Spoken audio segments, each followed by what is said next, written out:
Bonjour à tous mes chers invités. Je vous souhaite un bon visionnage et j'attends vos commentaires avec impatience.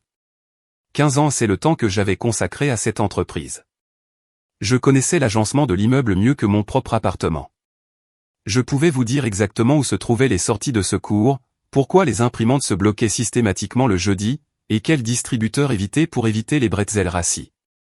J'étais chef de service ou une Marie respectée, fiable et digne de confiance, la femme qui restait toujours tard, qui régularisait toujours le chaos, qui ne demandait jamais de reconnaissance. Alors, quand j'ai reçu le message, Marie, le PDG aimerait vous voir en salle de conférence 3 au plus vite, je n'ai pas paniqué. J'ai cru qu'il s'agissait d'un autre incendie à éteindre. Mais lorsque je suis entré dans la salle vitrée, l'atmosphère était différente, trop calme. Chloé était assise au bout de la longue table, vêtue d'un blazer rouge qui respirait le pouvoir. À côté d'elle se tenait Arthur avec sa mâchoire parfaite et son air suffisant, vêtu d'un costume sur mesure et sans la moindre humilité. J'avais l'estomac noué. Chloé ne m'avait même pas invité à m'asseoir. Voici, dit-elle en désignant Arthur d'une main manucurée, c'est Arthur. Il prendra ses fonctions de responsable de la stratégie à partir de lundi. J'ai cligné des yeux. Responsable de la stratégie. Ce poste était vacant depuis des mois. J'avais fait ce travail en silence, en plus du mien. Il aura besoin de quelqu'un pour le mettre à niveau, poursuivit-elle. Tu le formeras. J'ai senti mon pouls dans mes oreilles. Ce n'était pas une conversation, c'était une directive. J'ai déjà travaillé avec Arthur, ai-je dit. Il n'a aucune expérience en stratégie. Il ne connaît même pas notre système CRM. Il n'est pas qualifié. Le sourire de Chloé ne faiblit pas, il a du potentiel. Il apprend vite. Et ça vient du conseil d'administration. Des mensonges. Je le savais. Tout le monde le savait. Arthur n'était pas un simple espoir, c'était le petit ami de Chloé, son chouchou, son chéri. Je les avais vus ensemble à la fête de Noël de l'année dernière, la façon dont elle lui touchait le bras, la façon dont il lui murmurait à l'oreille. Je ne suis pas à l'aise de former quelqu'un qui n'est pas qualifié, ai-je dit d'une voix calme mais assurée. Ce ne serait pas responsable de ma part. Les yeux de Chloé se plissèrent. Ce n'était pas une demande, Marie. Sois le former ou rends-lui ton badge. C'est ton choix.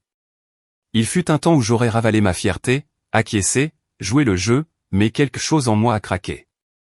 Non, ai-je dit. La salle se figea. Non, répéta Chloé, comme si elle n'avait jamais entendu ce mot. Je ne veux pas être un pion dans une histoire d'amour au bureau. J'ai formé des gens pendant plus de 10 ans et je connais la différence entre le talent et le népotisme. Elle se leva, le visage décoloré. Alors, tu es viré. J'ai hoché la tête. Alors je suis viré. C'était la première fois en 15 ans que je sortais d'une salle de conférence le dos droit et la conscience tranquille. Mon badge était désactivé à mon arrivée dans le hall, mais je n'avais aucune idée de ce qui allait se passer ensuite.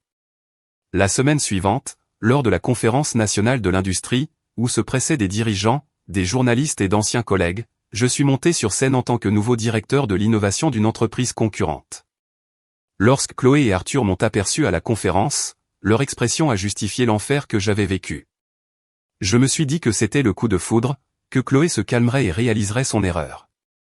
Nous avions déjà eu des désaccords, et les choses s'étaient apaisées lundi. Elle était impulsive, certes, décidée à l'excès, mais pas téméraire. Je me suis donc présenté le lendemain matin à 8h07, un café au lait à la main, mon badge de leader prêt. Je l'ai scanné à l'entrée, feu rouge. J'ai réessayé. Rien. Ça doit être un pépin, marmonnai-je, plus pour moi-même que pour les autres. L'agent de sécurité, Gary, celui qui hochait toujours la tête à mon passage sorti de sa cabine. Cette fois, il ne sourit pas. Marie, tu as été signalée. Je suis censé t'accompagner au RH. Je me suis figé. Marqué? Qu'est-ce que ça veut dire? Il refusait de me regarder dans les yeux. Je ne sais pas exactement. Suivez-moi, s'il vous plaît. Je le suivis dans le hall, le cœur battant plus fort à chaque pas. Des gens arrivaient pour le travail, entrant avec leurs cordons et leurs tasses à café, discutant de leurs projets de week-end. Personne ne me remarqua. Ou peut-être firent-ils semblant de ne pas me remarquer. Le bureau des RH avait cette odeur de nettoyant citronné stérile. Une femme que je connaissais à peine, Rebecca, je crois, m'a accueilli avec le genre de sourire réservé aux situations délicates et aux enterrements.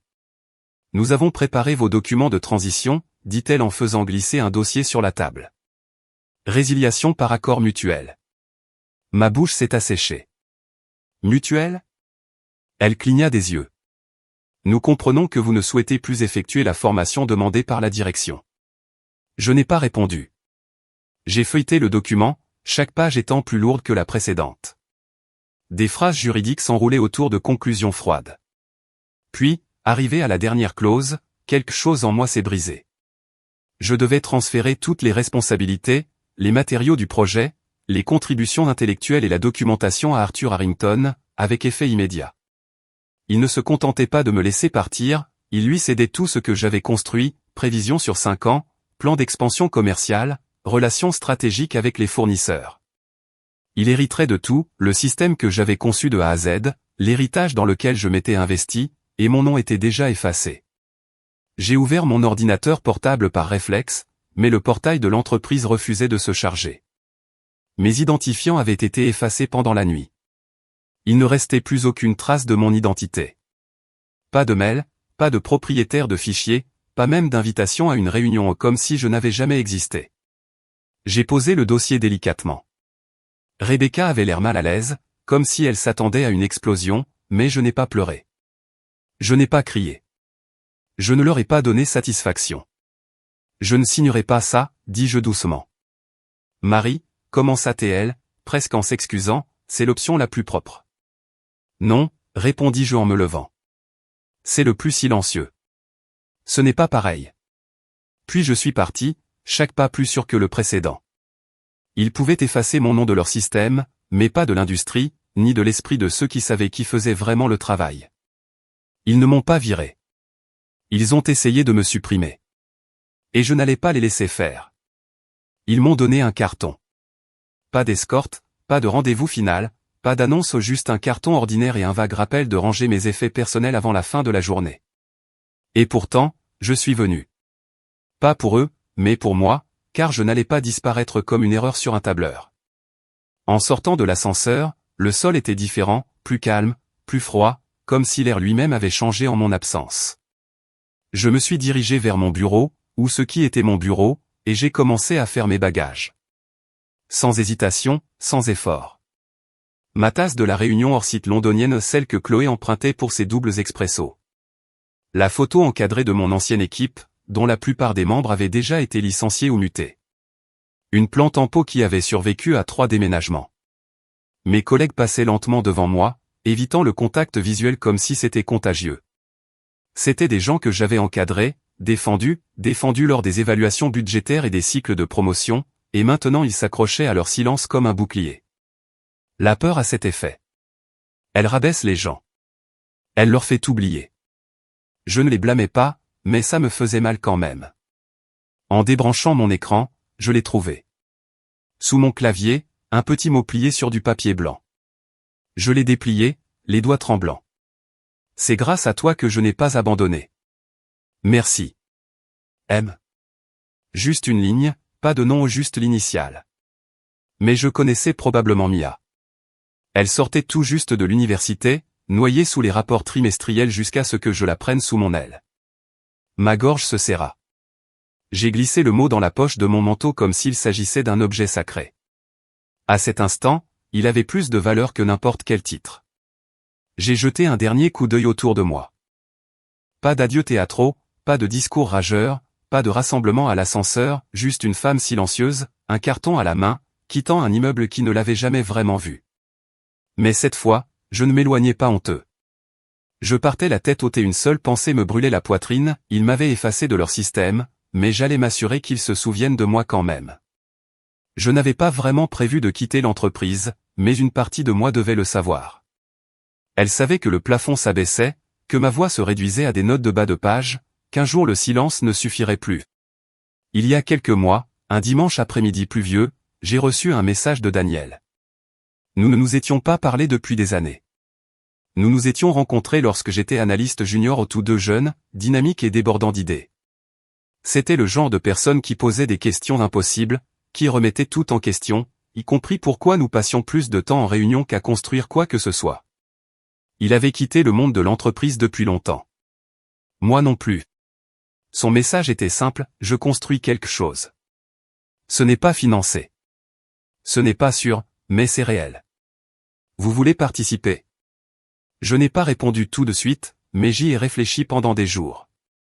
Puis, un week-end, je me suis rendu dans un espace de coworking en centre-ville, un bâtiment quelconque, au 2e étage, avec une porte sans nom. Daniel avait exactement le même visage, un peu plus grisonnant peut-être, mais toujours avec ce même sweat à capuche délavée et cette énergie chaotique. Il m'a présenté à Marco. Ce n'était pas qu'un produit. C'était une vision, un système basé sur l'IA capable d'analyser les opérations, de prédire les pannes et de formuler des recommandations adaptatives en temps réel. Mais contrairement aux outils que j'avais développés pour des entreprises clientes, Marico n'avait pas de niveau d'approbation ni d'acronymes inutiles. C'était simple, intelligent et efficace. Daniel avait construit l'architecture seul pendant 6 mois avant que je le rejoigne. J'ai besoin de quelqu'un qui connaisse les vrais systèmes, a-t-il dit. Pas seulement le code, les gens, la politique, les pièges. Alors je me suis inscrit. Mais à une condition, j'utilisais mon 2e prénom. Appelle-moi Élise, lui ai-je dit. Il a ri, mais a accepté, et pour la première fois depuis des années, je me suis senti libre. Le week-end, j'abandonnais le ton prudent que j'utilisais en réunion. Je n'avais plus besoin de défendre mes idées ni de marcher sur la pointe des pieds pour contourner des égos fragiles. Je construisais, tout simplement. Je cartographiais des structures de données, testais des scénarios et créais des simulations de cas d'utilisation. Daniel a fait confiance à mon instinct. Pas de comité, pas de notes, juste le travail qui comptait. Et petit à petit, Maro a évolué. Elle a commencé à identifier les inefficacités avant même qu'elles n'apparaissent, pas seulement les erreurs techniques, mais aussi les schémas comportementaux, les angles morts dans la prise de décision, les pertes de motivation. Nous plaisantions en disant qu'elle avait une intelligence émotionnelle supérieure à la moitié de l'équipe de sécurité de mon travail. Je n'en ai parlé à personne, pas même à Mia. C'était notre secret, un secret qui n'était pas touché par les jeux de bureau ni les réalignements stratégiques. À présent, debout devant mon ancien bureau, une boîte à la main et un badge d'entreprise qui n'ouvrait plus les portes, j'ai réalisé quelque chose, je n'avançais pas vers l'inconnu. J'avançais vers quelque chose que j'avais déjà commencé. Et cette fois, je ne serais pas une simple lucarne dans l'ombre. Je serais Marie. Et le monde allait découvrir de quoi Marco était capable. L'email est arrivé, luisant doucement dans le noir comme un murmure venu de l'univers. Objet, résultat du pilote. Waouh! Je ne m'attendais à rien. Je m'étais levé uniquement parce que je n'arrivais pas à dormir pas après la fin de la journée, une longue séance de débogage et le bruit sourd d'un appartement trop calme. Je me suis frotté les yeux, suis allé pieds nus à la cuisine, me suis servi un verre d'eau et j'ai consulté ma boîte mail comme une habitude que je n'avais pas abandonnée. C'était de Lorraine Capor, directrice des opérations d'Aerof Freight. Nous avions travaillé ensemble il y a 2 ans, lorsque j'étais encore dans cette entreprise. À l'époque, j'avais présenté une proposition visant à repenser le modèle d'optimisation de base de leur entreprise. Il l'avait apprécié. Son conseil d'administration, non. Il l'a trouvée trop expérimentale. Chloé l'avait jugée trop ambitieuse. Elle n'avait jamais dépassé la phase pilote. J'ai cliqué sur l'email, me préparant à recevoir un retour poli ou un autre report. Au lieu de cela, j'ai trouvé ceci. Marie ou devrais-je dire Élise, nous avons mis en œuvre l'équilibrage de charge et la compression des fenêtres de livraison recommandées par Marco. Juste la première étape des changements. Nous avons économisé 23 119 $ ce trimestre. Ce n'est pas prévu. C'est vérifié. Honnêtement, je ne sais pas quel genre de magie vous utilisez derrière cette interface, mais elle fonctionne et elle est différente. Il n'y a pas de superflu, pas de mots à la mode, pas de tableau de bord juste esthétique. Maro parle comme quelqu'un qui a vraiment vécu sur le terrain. Continuez, s'il vous plaît. Je l'ai lu 3 fois. Mes mains tremblaient non pas de peur, mais de quelque chose d'étrange, de plus fort, du soulagement, de la fierté, peut-être même de la paix. Je n'attendais pas de validation, ce n'était pas le but de Marco. Mais ça, c'était le genre de victoire dont j'ignorais avoir besoin. Pas de récompense, pas d'applaudissements, juste une vraie entreprise qui résolvait un vrai problème. Discrètement, laissant les résultats parler d'eux-mêmes. Je n'en ai pas parlé à Daniel tout de suite. J'ai fermé mon ordinateur portable et me suis adossé à ma chaise, regardant le plafond comme s'il pouvait répondre à une question que je ne savais pas comment poser. Pendant 15 ans, je me suis battu pour être entendu dans les conseils d'administration, dans les échanges par email, lors des revues de projet où mes diapositives étaient présentées par quelqu'un d'autre tandis qu'on me demandait de prendre des notes. Maintenant, j'étais toujours invisible. Mais cette fois, c'était voulu, ce que nous construisions ne concernait ni moi, ni Daniel, ni l'ego de qui que ce soit. Ce n'était pas empêtré dans les querelles de bureau ou les querelles internes. Nul besoin de l'approbation de Chloé ou du baratin commercial d'Arthur. Il fallait juste que ça marche. Et ça a marché. Le lendemain matin, j'ai prévenu Daniel. Il a ri si fort que la femme assise à la table voisine a sursauté. 200 000 $ de réduction sur un niveau de mise en œuvre, a-t-il dit. J'ai hoché la tête en sirotant mon café. Ils n'ont même pas encore touché au simulateur de stress logistique. Il siffla, les yeux écarquillés. Rappelle-moi de ne plus jamais te sous-estimer. Je souris, mais je sentis quelque chose se calmer intérieurement. Un poids que je portais sans le savoir commença à s'alléger. D'autres courriels ont suivi au cours des semaines suivantes, une entreprise manufacturière de taille moyenne dans l'Illinois, un entrepôt de distribution de produits technologiques en Allemagne, une chaîne d'épicerie régionale qui avait discrètement accordé une licence à Marco pour le suivi de ses stocks de produits réfrigérés. Tous ces courriels provenaient du réseau de Daniel ou de contacts mutuels. Pas de relations publiques, pas de campagne publicitaire, juste des résultats et des rumeurs selon lesquels quelqu'un ou quelque chose était en train de réparer des problèmes que les systèmes existants ne parvenaient même pas à diagnostiquer. Les clients ont apprécié la propreté du site, la façon dont Maro ne se contentait pas de signaler les problèmes, mais expliquait aussi leurs causes et leurs conséquences. Elle était intuitive, honnête, directe, tout ce que je n'avais jamais eu le droit d'être dans une tour d'entreprise. Et même si mon nom ne figurait sur aucun communiqué de presse et qu'Élise n'était qu'un simple contact sur notre Slack interne, je me sentais plus visible que jamais lorsqu'on m'appelait « directrice », car je construisais quelque chose d'inviolable. Ce n'était pas une promotion. C'était une reconquête. Chaque nuit passée à documenter des systèmes dont il s'attribuerait plus tard le mérite, c'était du carburant. Chaque avertissement ignoré, chaque argumentaire négligé, chaque sourire et cette phrase « on reviendra », ça m'avait affûté. Ils avaient pris mon titre, mes projets, mon badge. Mais ils ne pouvaient pas prendre ça. Ils ne pouvaient pas prendre Maro, parce que Marco était à moi. Ça a commencé comme toujours, non pas par un fracas, mais par un murmure, un chuchotement, un retard, un chiffre qui ne colle pas. Le genre de choses qu'on négligerait si on n'était pas plus avisé. Mais je l'ai fait. Le message de Lena est arrivé en premier. Oui. En route. Il a fermé les rapports d'optimisation de nuit, a-t-elle écrit. Il a dit qu'ils étaient trop techniques. Marie, on a raté 4 expéditions cette semaine 4. Il nous a dit de faire une estimation à vue d'œil. Je perds la tête. Lena travaillait dans l'entreprise depuis 8 ans. Elle était calme et précise. Si elle paniquait, ce n'était pas un hasard. Pourtant, je n'ai pas répondu. À la fin de la semaine, ma boîte de réception contenait une douzaine de messages supplémentaires, autant de variantes du même message. Arthur ne comprend pas, Chloé refuse d'écouter. Ils ont remplacé le modèle de suivi régional par une présentation PowerPoint. Et sous chaque plainte, la même question sourde persistait, où es-tu? Il m'avait voulu silencieux, invisible. Et maintenant que l'échafaudage tremblait, ils espéraient que je revienne et que je le renforce. Mais je ne me sentais pas justifié, juste vide, car je me souvenais des visages derrière ces messages. Je me souvenais des réunions, des séances de travail du week-end, des appels tardifs avec les clients, des changements de cap urgents qui n'avaient eu lieu que parce que nous étions restés calmes et coordonnés. Ce n'étaient pas de simples numéros, c'étaient des gens qui avaient autrefois fait partie de mon équipe, et qui ne tenaient plus qu'à un fil. Arthur avait licencié 2 analystes seniors sans même examiner leur portefeuille. Il avait expliqué à l'équipe système que l'intuition comptait plus que les indicateurs. Il avait mis fin au modèle de prévision, n'appréciant pas l'image négative qu'il donnait aux résultats. L'un des modèles que j'avais conçus pour suivre les fluctuations saisonnières de la distribution régionale avait été entièrement effacé. Plus de sauvegarde, tout simplement disparu. Il simplifie, m'a-t-on dit. Mais simplifier, dans ce contexte, signifiait réduire les effectifs. Pendant ce temps, la fidélisation des clients s'effondrait. Un fournisseur multinational a suspendu son renouvellement trimestriel. Puis sont arrivées les lettres de résiliation officielles, d'abord de la part de partenaires logistiques de longue date, puis de la part de marchés émergents que nous avions durement conquis. C'était comme regarder un barrage se fissurer au pas d'un coup, mais petit à petit, et à chaque fois, l'eau montait.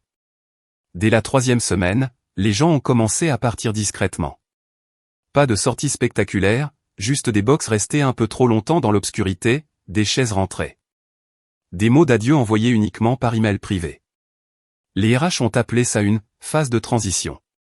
Moi, je l'ai appelé par son nom, un exode.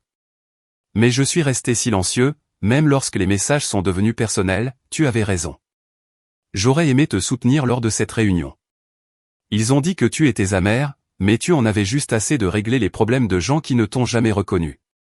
Cela aurait dû me rassurer, mais non, car la vérité, lorsqu'elle arrive trop tard, est une blessure, pas une récompense. Je ne voulais pas de leurs excuses.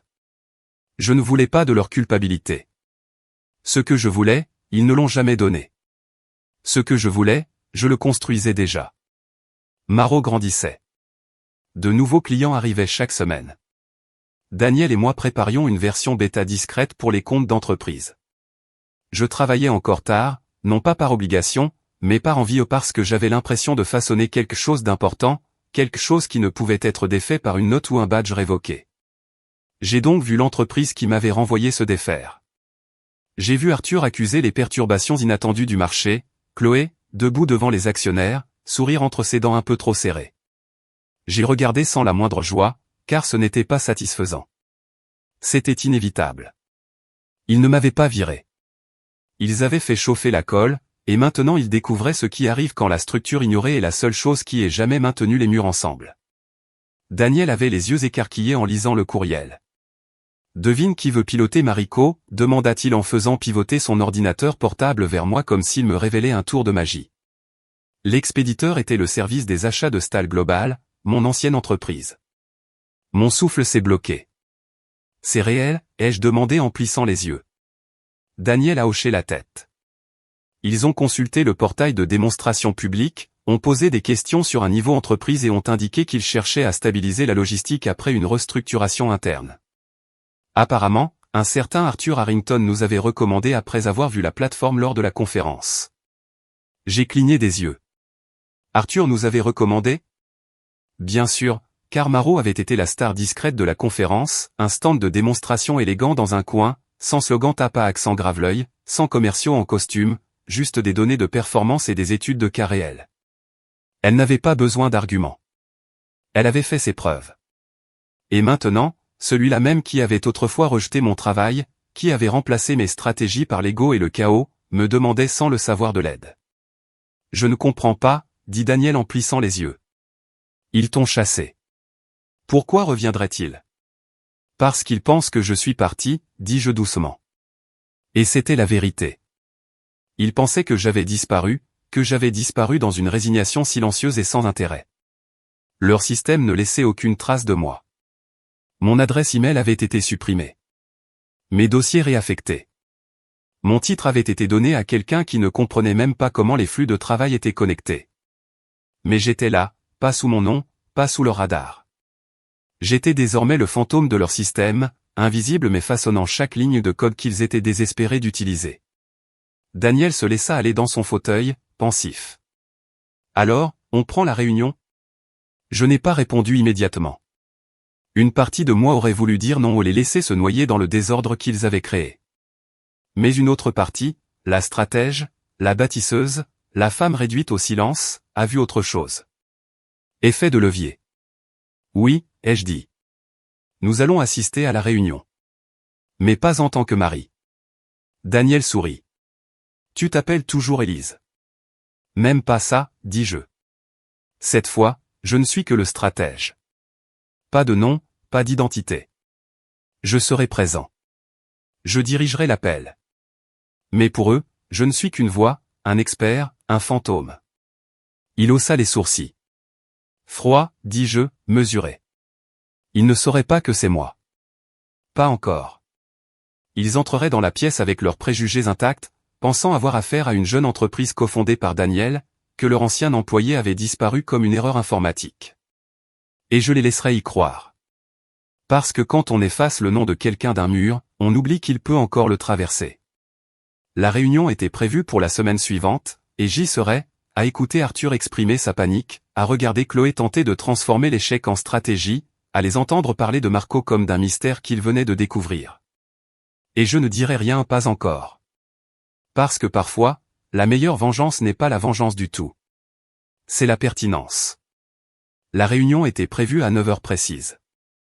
Daniel était arrivé 10 minutes en avance, vêtu d'une chemise propre par-dessus son jean de la veille, tripotant son micro. Je n'ai pas pris la peine d'allumer ma caméra. À l'écran, mon nom était un espace réservé, stratège numéro 4.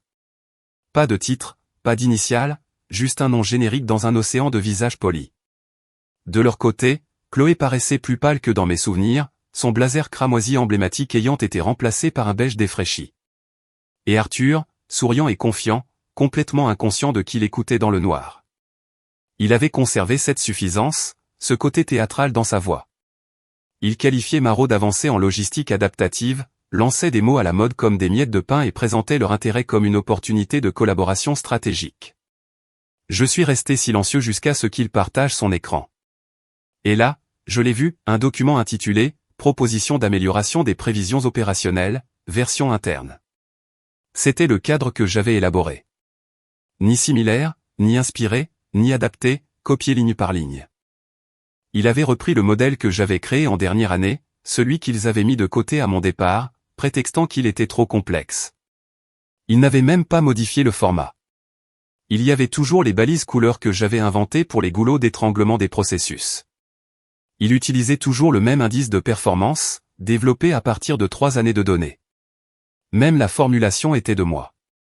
Je me suis figé non pas sous le choc, mais en pleine conscience car je savais désormais sans l'ombre d'un doute qu'il ne m'avait pas simplement effacé.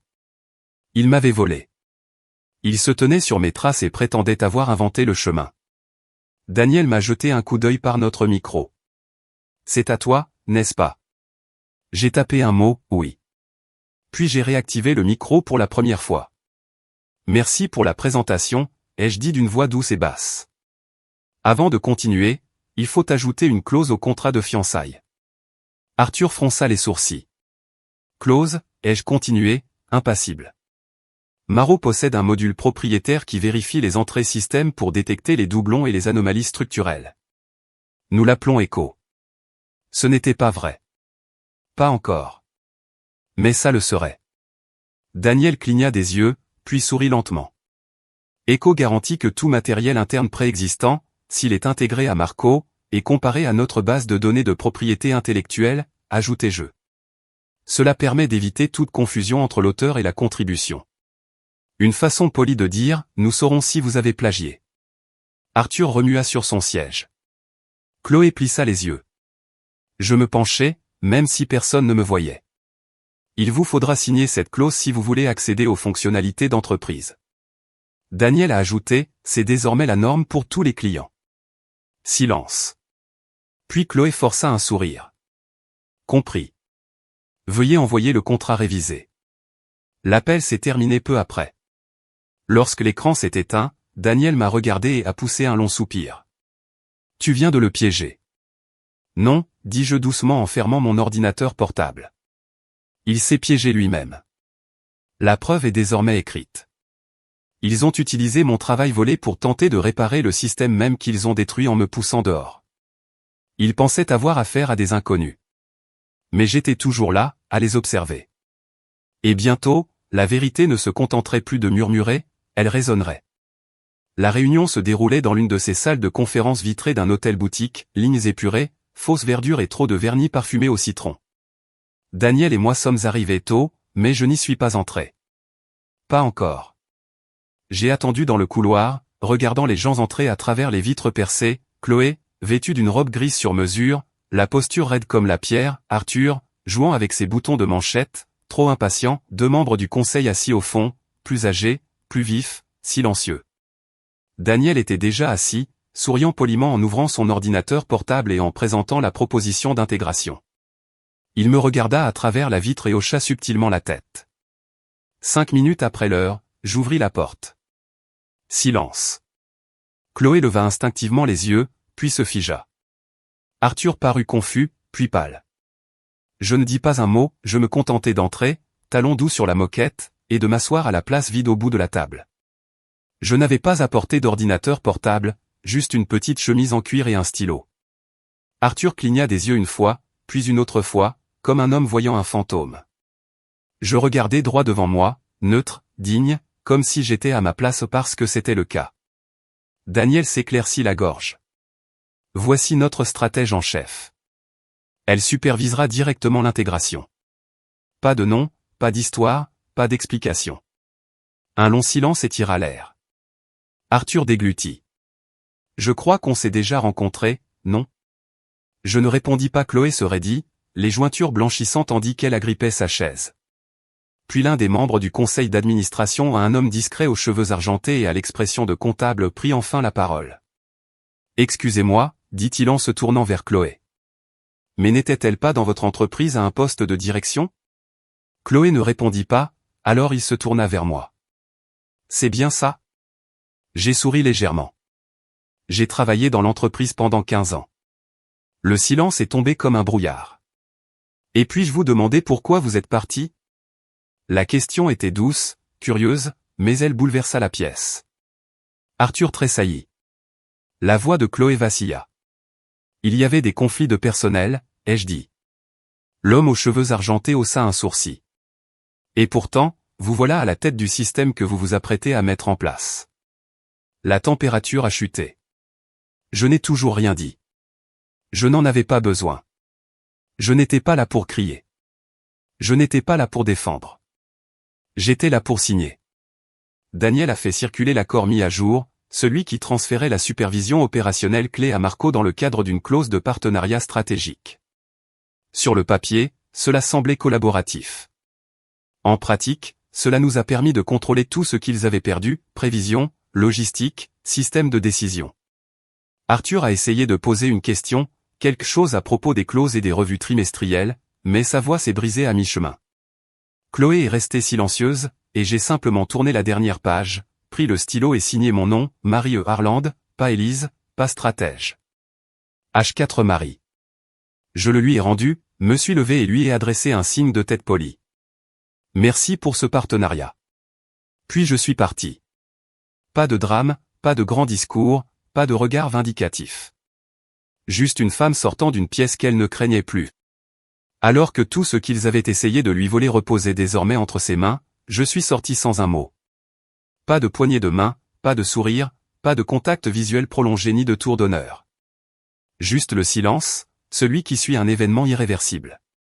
Dehors, le hall de l'hôtel bourdonnait d'activités, des costumes vérifiaient leur téléphone, des baristas s'interpellaient, des taxis arrivaient à intervalles rapprochés. Mais je ressentais tout cela de loin, comme si je traversais un film muet. Parce qu'à l'intérieur, dans cette pièce aux parois de verre, quelque chose avait changé. Pas pour moi, pour eux. Ils ne le savaient pas encore. Pas entièrement. Mais au moment où j'ai signé ce contrat, l'entreprise qu'ils pensaient contrôler s'est discrètement glissée dans mon orbite, non pas avec du bruit, non pas avec du scandale, mais avec des systèmes, des flux de processus, des entrées de données et des algorithmes prédictifs qui passaient désormais tous par Mariko, par moi. Ils s'étaient rendus aveuglément, avidement, dépendant de l'architecture même qu'ils avaient autrefois rejetée, de la femme qu'ils avaient supprimée, de la voix qu'ils avaient réduite au silence. Je n'avais pas eu besoin de les détruire. Il me suffisait de construire quelque chose de meilleur, quelque chose qu'ils ne pourraient pas recréer sans moi. Je n'avais pas besoin de me frayer un chemin jusqu'à leur échelle cassée. J'avais construit une tour à côté, et ils frappaient déjà à ma porte.